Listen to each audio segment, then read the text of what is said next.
연습하는 것을 시작하는 걸 봤는데 듣지 못하고 마이크로 이렇게 연습하는 건 내가 못 들었는데 오늘 아주 화음이 너무너무 아름답게 잘 이루어진 것 같습니다. 하나님을 찬양할 때에 이런 아름다운 믿음과 사랑의 마음이 있을 때 이 찬양이 주님께 기쁨과 영광이 되는 줄로 믿습니다. 감사드립니다. 이제 예수님이 이 갈릴리에서 복음을 전하기 시작합니다. 그럴 때에 이스라엘 방방곡곡의 전국에서 수많은 사람들이 예수님에게 구름대처럼 몰려들었어요. 그런데 이제 거기에 나오는 그 예수님 앞에 나온 사람들은 대체적으로 그 신분이 좀 이렇게 가난하고 병들고 좀 사회에서 이렇게 버림당한 그런 소외당한 사람들, 이 사람들이 주로 중심이었어요. 그 병자들, 그리고 죄인 취급당하던 사람들, 이런 사람들이었습니다. 그러니까 한마디로 말하면 세상적으로 표현하면 인생 실패자들. 예수님은 이런 무리들을 이끌고 이제 갈릴리 바다가 시원하게 내려다 보이는 그 나지막한 언덕에 올라가셔서 앉으시더니 말씀을 가르치기 시작합니다. 심령이 가난한 자는 복이 있나니 천국이 그들의 것입니다. 애통하는 자는 복이 있나니 그들이 위로를 받을 것입니다. 온유한 자는 복이 있나니 그들이 땅을 기업으로 받을 것입니다. 하면서 이 말씀을 쫙 천국 복음을 가르치셨습니다. 근데 오늘 본문 1절에 보면은 이런 말씀을 하시는 예수님 앞에 사실 수많은 사람들이 모여들었지만은 마치 예수님의 12 제자만 모여있는 것처럼 그렇게 표현을 하고 있습니다. 한번 1절 볼까요? 거기 보면 무슨 말씀이 나오냐면 예수께서 무리를 모시고 산에 올라가 앉으시니 누가 나왔어요? 제자들이 나온지라. 예수님의 12 제자가 주님 앞에 나온 줄 아는데 사실은 그 전에 이제 쭉 보면 23절부터 보면 온 이 이스라엘 그 전국 방방곡곡에서 많은 무리들이 예수님 앞에 나왔어요. 그 사람들을 데리고 지금 그 나지막한 산에 올라가서 앉으셔서 가르치기 시작하신 것입니다. 물론 산상수훈의 내용을 보게 되면 일반 사람들은 그 내용을 받기가 어렵습니다. 어떻게 심령이 가난한 자가 복이 있다고 말하고 어떻게 슬프게 눈물을 흘리면서 애통한 사람이 복이 있다고 그러고 의에 줄이고 목마른 사람이 어떻게 복이 있습니까? 그렇기 때문에 이런 사람들이 예수님의 말씀을 듣는다 할지라도 그 말씀의 깊이와 그 신비로운 그런 진리들을 깨달을 수 없는 말씀이면 분명합니다. 오늘 다른데 이 말씀을 전하면 이 말씀을 갸우뚱하면서 이 말씀이 어떻게 복이 되느냐고 그렇게 의문을 가지고 이해할 수 없다는 사람들이 많은데 그때 당시에는 이런 말씀이 처음 선포되는 거예요. 예수님께서 그 많은 사람들이 어떻게 보면 가난하고 병들고 지금 예수님이 말씀하시는 그 말씀 그대로 해당되는 사람들 핍박을 받고 조롱을 받고 사람들에게 모두 손가락질 당하면서 천대받는 그 사람들이 모여 앉아 있는데 오늘 그런 사람들의 형편과 처지를 들어서 오히려 그 사람들에게 복이 있다고 지금 예수님 말씀하시기 때문에 그 사람들이 그게 무슨 뜻인지 이해가 되겠어요? 나처럼 불행하고 나처럼 고난을 받는 사람이 없다고 생각하는데 나처럼 불행한 사람이 없다고 생각하는데 그 사람들에게 당신들은 진짜 행복한 사람들이다라고 얘기할 때 그걸 누가 이해를 하겠어요? 그렇기 때문에 한편으로 보면은 예수님의 제자들에게만 말씀을 전하신 것처럼 느껴져요. 그 많은 무리가 있지만 그 사람들이 듣든지 말든지 내가 선택한 그 예수님의 당신의 제자들에게만 이 말씀을 전하는 것처럼 느껴질 수 있습니다. 그러나 저는 그렇게 생각하지 않습니다. 왜냐하면 지금 거기에 모인 무리들도 예수님의 말씀을 듣고 예수님을 믿는 사람들이 될 수 있는 것이고 또 나중에 믿음을 가지고 예수님의 제자가 되어줄 수 있는 사람들이기 때문에 예수님은 아마 당신의 눈앞에 있는 수많은 사람들을 하늘의 별처럼 많은 제자들이라고 생각을 하고 말씀을 전하셨으리라고 저는 생각을 합니다. 이런 의미에서 예수님은 12제자만이 아니고 거기에 있는 모든 사람들에게 이 산상수훈의 말씀을 하신 것입니다. 그리고 또 하나의 말씀, 재미있는 말씀이 뭐냐면 산에 올라가서 앉으셨다고 말씀을 하셨어요. 예수님이 산에 올라가서 앉으셨다. 산에 올라갔으니까 앉았겠지. 뭐 이렇게 생각할 수도 있겠지만은 여러분, 이 예수님이 그 산에 올라가서 수많은 무리들 앞에서 앉으셨다고 하는 이 말씀은 매우 중요한 의미를 내포하고 있습니다. 그건 뭐냐면 가르치시는 자의 권위를 가지고 예수님이 그 자리에 앉으신 것입니다. 다시 말하면 하나님의 아들로서 이 세상의 구세주로 오신 그 권위를 가지고 지금 사람들을 가르치기 위해서 그곳에 앉으셨다는 거예요. 여러분, 그래서 이 예수님의 그 가르치심에는 얼마나 권세가 있었는지, 얼마나 무게감이 있었는지 무리들이 예수님의 그 산상수훈의 말씀 7장 28절까지 쭉 듣고 난 다음에 그들이 보인 반응이 뭐냐? 28절에 보니까 그 무리들이 다 놀랬다고 했어요. 7장 28절에. 그 원인이 어디 있느냐? 29절에 설명을 하고 있습니다. 7장 29절 다 같이 한번 읽어볼까요? 제가 안 보내드렸나요?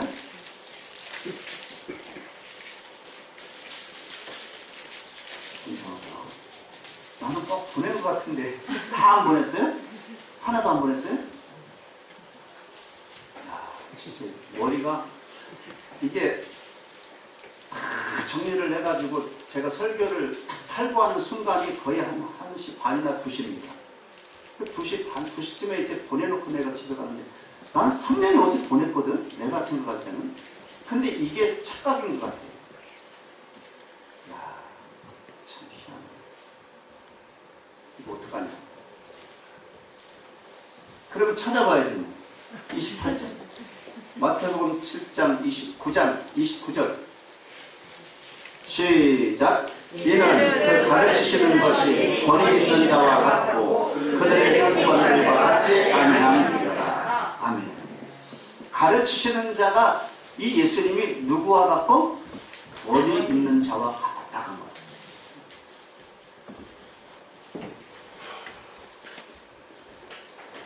그 예수님의 말씀 한마디 한마디는요, 사람들의 심금을 울렸어요. 마치 하나님의 음성이 하늘에서 직접 그들에게 들려오는 것 같이 예수님의 말씀은 권위가 있었어요. 여러분, 그래서 우리가 주님의 말씀을 귀담아서 들으면 마음이 아무리 어두운 사람도 하늘에서 내리비추는 그 빛의 비추임을 경험하게 될 줄로 믿습니다.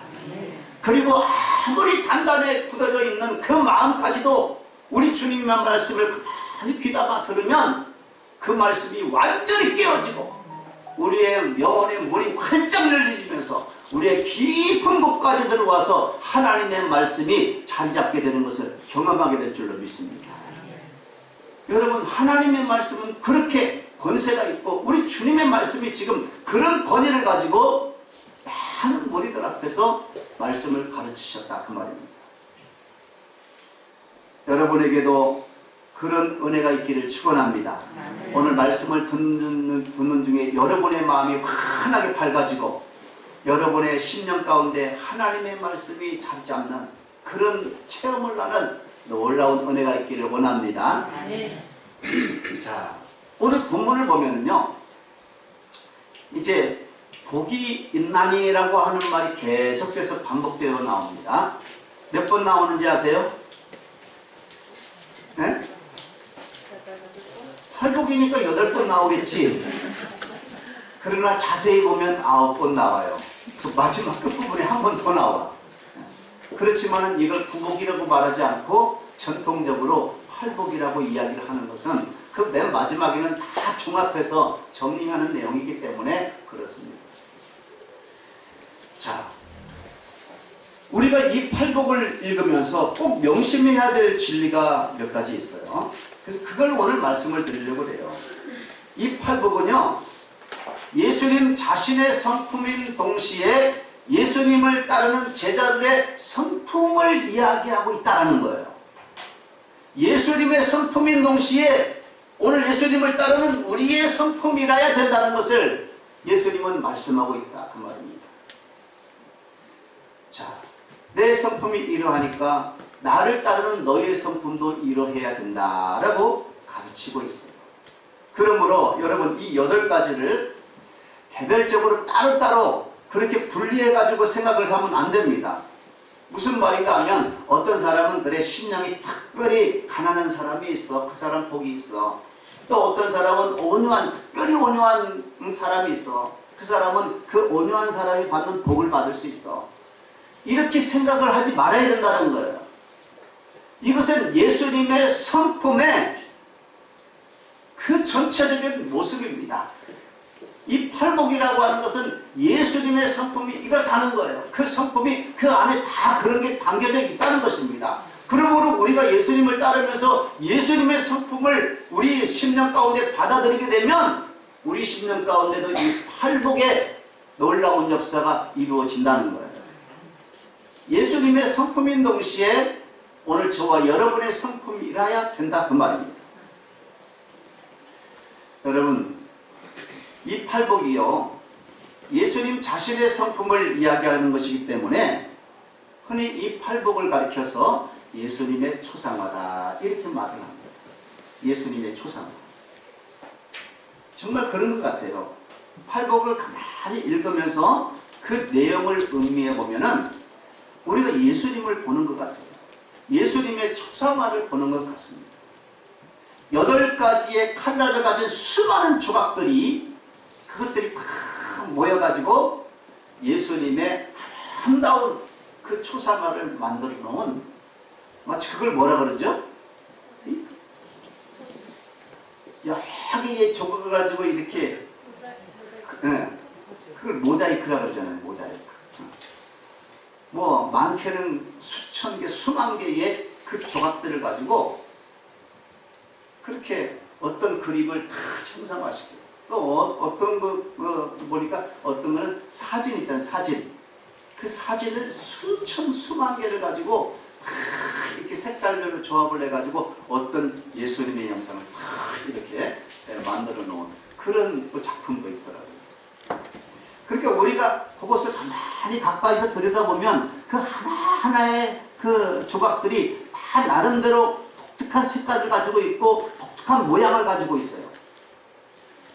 근데 우리가 한 몇 걸음 뒤로 물러나서 그것을 멀리서 이렇게 한번 전체적으로 바라보게 되면 아주 멋진 하나의 그림이 완성되어져 있는 것을 발견하게 됩니다.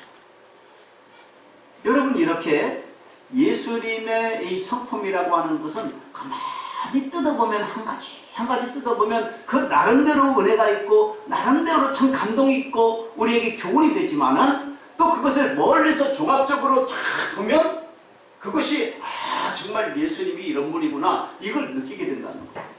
그리고 이 팔복이라고 하는 것은 하나하나 그 복 하나하나에도 굉장한 의미가 있고 감동이 있고 우리에게 교훈이 되지만 오늘 그것을 다 종합적으로 이렇게 모아놓고 보면 예수님이 보이는 거예요. 그래서 야, 예수님이 이런 분이셨구나 이걸 느끼게 되고 내가 체험하게 된다는 것입니다. 그래서 우리도 예수님을 믿고 예수님을 내 안에 모셔서 예수님의 성품을 담게 되면은 내 안에서도 이 팔복이 보여요. 이 팔복이 나타난다니까. 그래서 우리는 작은 예수로서 그렇게 예수님을 따르는 제자가 되어야 될 줄로 믿습니다. 예수님의 그 모습에는요, 심령의 가난함이 있어요. 애통함이 있고 또 온유한 모습이 있어요.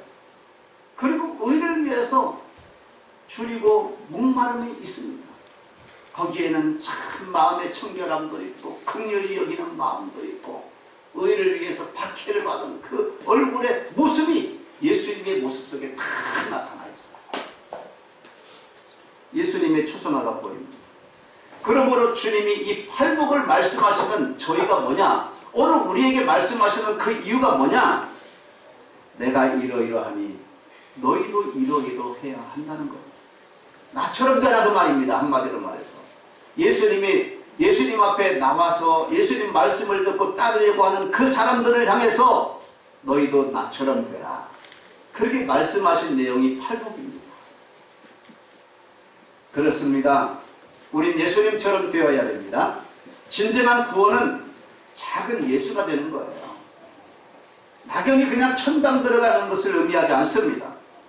예수 믿고 구원받았다고 하는 것은 내가 예수님을 믿고 예수님을 따르는 자가 되었다는 것이고 예수님을 닮는 자가 되었다는 것이고 결국에는 예수님과 똑같은 사람이 되어지는 것입니다. 이것이 예수 믿고 구원받았다고 하는 그런 사람의 모습입니다. 여러분, 이 팔복의 내용은 예수님 자신의 성품이기 때문에 그를 배우고 따르고 담기를 원하는 사람은 그 말씀을 마음에 담고 늘 묵상해야 돼요. 그래서 나도 모르게 어느 순간에 사람들로부터 예수님 닮았네? 예수님 모습이 보이네? 이런 말을 들어야 된다 그 말입니다. 여러분 중에는 오늘 이 자리에 와서 다 같이 함께 말씀을 듣고 계시지만은 예배를 마치면 도대체 내가 무슨 말을 들었는지 다 잊어버리고 아마 한 주간을 사시는 분도 있으리라고 생각합니다. 교회 문 나서면서 전혀 관심도 없고 생각도 못해요. 그리고 내게 그냥 주어진 삶 속에 참 열심히 너무너무 바쁘게 살아가는 그런 인생을 사는 사람들이 많이 계시리라고 생각을 합니다. 오늘부터는 그러지 마시기 바랍니다. 한 주간 동안 들은 말씀을 가슴에 새기고 묵상하세요. 그래서 우리가 하는 일들이 설교 퀴즈도 여러분에게 내보내고 동영상도 보내드리고 그런 거예요. 그걸 보면서 또 생각하는 거예요. 잊어버릴만 하면 또 그 말 설교 영상 한번 듣고 또 잊어버릴만 하면 또 성경 퀴즈 한번 설교 속에서 그 요약 설교문을 읽으면서 아니면은 그 퀴즈를 풀어가면서 그때 들었던 말씀을 또 묵상하는 겁니다. 그러면 그 말씀이 내 성품의 씨앗이 되어가지고 나로 하여금 주님을 닮아가도록 계속 그 말씀이 작업을 해갈 것입니다. 그러면 여러분은 어느새 나도 모르게 내가 언젠가 찬양을 불렀죠. 주님을 닮아, 주님을 닮아, 주님을 닮아. 나도 모르게 어느샌가 주님을 닮아져 있는 거예요. 이런 은혜가 있기를 주님의 이름으로 축원합니다. 또 한 가지 생각할 것은 이 팔복을 통해서 예수님은요 자신의 행복을 우리에게 주기를 원하신다는 거예요. 이게 참 우리가 정말 발견해야 될 귀한 진리입니다. 내가 이렇게 행복한데 너희도 행복해야 된다고 하는 주님의 그 따뜻한 마음이 이 말씀 안에 들어있어요. 앞에서 말씀드렸지만 복이 있나니 복이 있나니 이것이 9번 들어갔다고 그랬죠? 이 복이 있나니 이 말은요 원래 감탄사입니다. 그러니까 이 복이 있나니 이 말을 우리가 해석을 해서 읽는다면 심령이 가난한 자의 행복이여 이런 감탄사입니다. 마음이 긍휼한 자에게 주어지는 행복이여 애통하는 자가 누리는 행복이야. 이런 감탄사가 복이 있나니 그 말입니다. 그런데 이 복이 있나니라고 하는 이 말은요 헬라어로 마카리오스라고 하는 단어를 쓰는데 이 마카리오스라고 하는 이 단어는요 이건 사람들의 행복을 지칭할 때 사용하는 말이 아니래요. 이건 하나님의 행복을 말할 때 사용하는 단어랍니다. 마카리오스는. 그러므로 이 심령이 가난한 자는 복이 있다 이 말을 쓰할 때는 심령이 가난한 자의 행복을 말하고 있는데 그 행복은 누구의 행복이라고요? 우리 하나님의 행복, 주님의 행복을 말하는 거예요. 심령이 가난한 자가 되면 주님의 행복, 하나님의 행복을 누리게 된다고 말입니다. 그래서 예수님이 지금 이 말씀을 하고 있는 거예요. 그러니까 이 말씀은요, 내가 누리는 행복이 있는데 너희도 이 행복을 항상 체험하면서 살기를 바란다 하는 주님의 심정이 이 팔복 안에 담겨져 있는 거예요. 너희도 심령이 가난하면 나처럼 행복해질 수가 있어. 너희도 애통하면 나처럼 행복한 자가 될 수가 있어. 너희도 의에 줄이고 목마르면 나처럼 행복한 자가 될 수가 있어 하시는 주님의 속삭임이 오늘 이 팔복의 말씀이라는 거예요. 이 말씀을 가만히 음미하면 하나님께서 당신의 행복을 나에게 주기를 간절히 원하는 마음이 있어서 이 말씀을 하신 것을 우리가 알 수가 있습니다. 여러분 보세요. 예수님은 세상에 계실 때 정말 편안하고 부유하고 정말 부귀영화를 누리면서 사셨습니까? 네? 여러분 예수님처럼 가난한 분이 없었어요. 그런 머리를 끝도 없었어요. 그만큼 사람들에게 또 핍박받는 사람도 없었습니다. 예수님처럼 그만큼 고통받는 사람도 세상에는 없었어요. 그와 같은 고난 속에서도 주님이 잃어버리지 않는 한 가지가 있었어요. 그게 뭔지 아세요? 따라서 할까요? 심령의 행복이다. 심령의 행복이다. 내가 육신적으로 그렇게 고통스럽고 어렵고 비참한 인생을 사는 사람이었지만은 그러나 심령의 행복만큼은 잃지 않으셨다는 거예요. 예수님께서. 우리가 이 행복을 소유할 수 있다면 예수님처럼 우리도 세상에서 가장 행복한 자가 될 수 있는 줄로 믿습니다. 한번 생각해 보세요. 내가 가난해요 지금. 가난함에도 불구하고 나는 우리 주님으로 인해서 행복하다. 그런 사람의 그 행복을 앗아갈 수 있어요? 세상에 누가 그 심령의 행복을 앗아갈 수 있어요? 나는 눈물을 흘리면서 애통함에 있지만은 나는 하나님으로 인해서 믿음 안에서 나는 행복하다. 이런 고백을 하는 사람, 그 심령을 가지고 있는 사람의 그 행복을 누가 앗아갈 수가 있어요?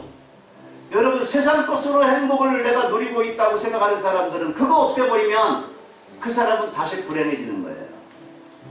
물질, 건강, 명예, 권세 이런 건요 영원하지 않아요. 다 언젠간 사라질 것뿐이에요. 그렇기 때문에 그것은 영원한 행복을 가질 수가 없습니다. 그러나 우리 주님은 마음의 그 행복, 여러분 세상은요 큰소리 쳐야 이깁니다. 온유한 자는 세상에서 손해를 보게 돼 있어요. 온유한 자는. 그러면 내가 온유함으로 말미암아서 내가 손해를 보는 그 심령이 있다고 할지라도 그 심령 속에 오늘 주님이 말씀하신 것처럼 마음이 온유한 자는 복이 있다. 행복하다. 그렇게 말씀하셔서 그 말씀을 믿고 주님 안에서 온유한 자로 살아가는 그 사람의 행복을 과연 누가 무엇이 그 행복을 빼앗을 수 있겠냐 그 말이에요.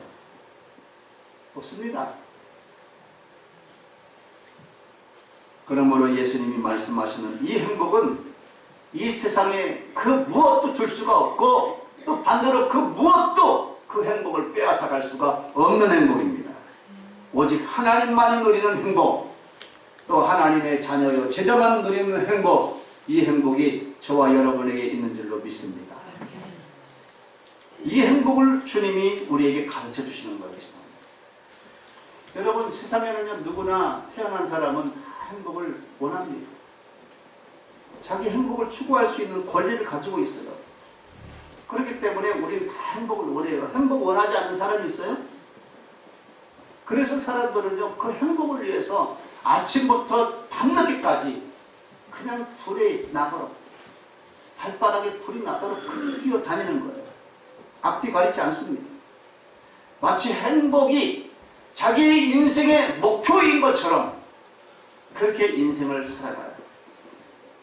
그게 나쁜 겁니까? 나쁜 거 아닙니다. 행복해야잖아요. 그러나 문제가 뭐냐? 행복을 추구하는 방식이 잘못됐다는 겁니다. 먹고 마시는 것, 사람들이 정말 이것은 빼놓을 수 없는 즐거움으로 그렇게 행복의 요소로 생각을 합니다. 잘 먹고 잘 사는 거, 섹스, 하여튼 그거 대단한 것 같아요. 사람들이 다 미쳐놀아.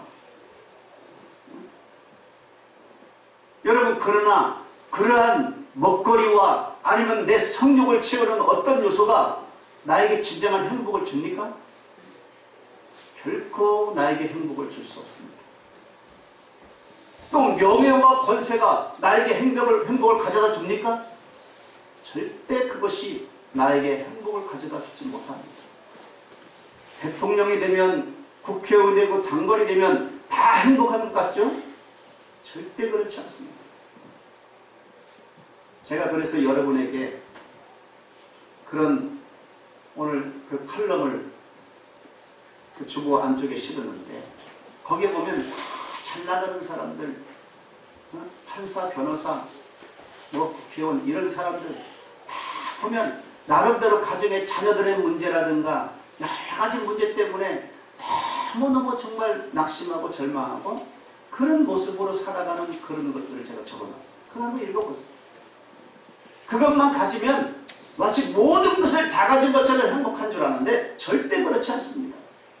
그런 것이 결코 나에게 행복이 될 수가 없다는 것입니다.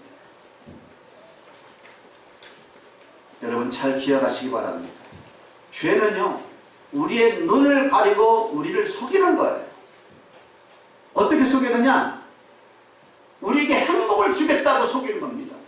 이 죄가 물질이나 명예나 권세나 이런 환경이나 지식이나 이런 것들이 너희의 행복이라고 우리를 속이는 거예요. 근데 사실 행복을 주긴 줘요. 근데 주는데 너무 순간적으로 일시적인 행복을 주는 거예요. 여러분, 죄에 끌려가면 순간적으로 굉장히 육신적으로 만족하고 또 행복을 주는 경우가 있어요. 그래서 사람들은 그 죄에 속아 넘어가요. 그 속임에 빠지는 거예요. 그러나 우리가 확실히 알고 있어야 됩니다. 죄가 주는 행복은 다 거짓입니다. 여러분. 쾌락이나 죄물도 명예나 권력도 결코 우리에게 행복을 가져다 주지 못합니다. 그 모든 것은 결국 전도서의 선언처럼 모든 것은 헛되다고, 그렇게 모든 것은 헛되다고 귀착이 되도록 하는 거예요. 이 죄의 결과는 다 헛된 것입니다. 그러므로 세상이 주는 것은 행복이 아닙니다. 세상을 바라보고 행복을 추구하는 것처럼 어리석은 행동이 없는 거예요. 이런 이유 때문에 예수님은 진정한 행복의 길이 어디 있는가 우리에게 말씀하고 있어요. 예수님을 내 마음에 모시고 그 예수님을 늘 바라보면서 예수님과 교통하면서 그 예수님의 성품을 닮아가기를 애쓰는 사람은 예수님이 누렸던 그 행복도 누리게 될 줄로 믿습니다. 무슨 말인지 이해가 돼요? 이해가 됩니까? 그러므로 진정한 행복을 찾는 길은 어떤 것이냐? 예수님을 닮으려고 해라 그 말입니다. 신앙생활하면서 예수님을 닮으려고 해라 그 말입니다. 그것이 내 구원이면서 진정한 행복을 추구하는 진짜 길이라는 거예요.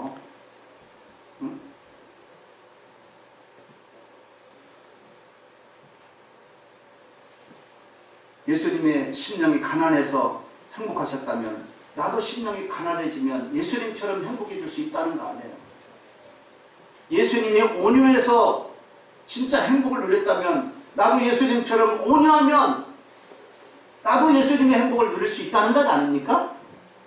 의에 줄이고 목마른 예수님이 행복하셨다면 내가 의에 줄이고 목마를 때 예수님의 행복을 나도 누릴 수 있다는 것입니다. 그래서 예수님은 당신을 닮으라는 거예요. 내가 이러하니 너희도 이러해라는 것입니다. 우리가 이 사실을 깨달을 수만 있다면 얼마나 좋을까요? 근데 우리는 신앙생활하면서 열심히 하는 것 같은데 이것은 별로 중요하게 생각지 않아요. 그저 내가 생각하는 예수님 믿고 참 물질의 축복받고 세상의 권세와 명예를 얻고 환경에 좀 나은 것, 낳게 변화되고 이런 것들만 그저 추구하는 세상 사람들하고 별로 다를 게 없어. 예수 믿어서 그것들을 얻으려고 하는 그런 욕심이지. 우리 예수 믿는 사람들의 진정한 행복의 추구는요, 예수님을 닮는 데 있습니다. 예수님을 닮아야 그 행복을, 예수님의 행복을 내가 누릴 수가 있는 거예요. 팔복은 우리에게 이렇게 선언합니다. 이거 우리가 여자분 한 번, 남자분 한 번 다 같이 읽어가려고 내가 이거 정리해가지고 정리해뒀는데 이걸 안 보냈다니 참. 제가 읽어드리겠습니다.